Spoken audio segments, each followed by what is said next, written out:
கோவையில் நடைபெற்ற தமிழ்நாடு அரசு மாவட்ட ஹாஜிக்கள் கூட்டமைப்பின் ஆலோசனை கூட்டத்தில் இஸ்லாமியர்களுக்கான 3.5% உள் இட ஒதுக்கீட்டை 5% உயர்த்த வேண்டும் என்று வலியுறுத்தப்பட்டது.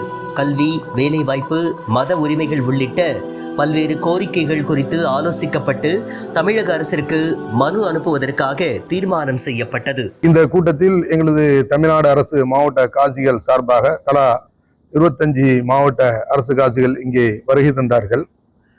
ஏற்கனவே தமிழகத்தில் புதிதாக பதவியேற்றிருக்கக்கூடிய அரசிற்கு அரசின் முதலமைச்சர் மாண்புமிகு ஜோசப் விஜய் அவர்களுக்கு நாங்கள் வாழ்த்துக்களை தெரிவித்திருக்கிறோம்.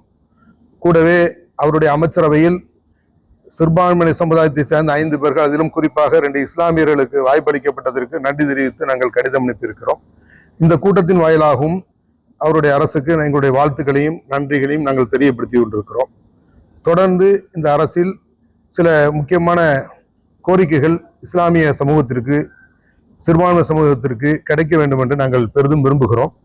எனவே பத்திரிகையாளராக இருக்கக்கூடிய தங்கள் வாயிலாக நாங்கள் அரசிற்கு தெரிவிக்கக்கூடிய கோரிக்கை என்னவென்றால், அதிகார பரவலுக்காக வேண்டி தமிழ்நாடு அரசு உள்ளாட்சி சட்ட திருத்தத்தின் மூலமாக மாநகராட்சி, நகராட்சி, நகர்ப்புற உள்ளாட்சி தேர்தல்களில் சிறுபான்மையினர் மற்றும் இஸ்லாமியர்களுக்கு 7% இடஒதுக்கீட்டை வழங்க வேண்டும் என்று நாங்கள் கோரிக்கை வைக்கிறோம்.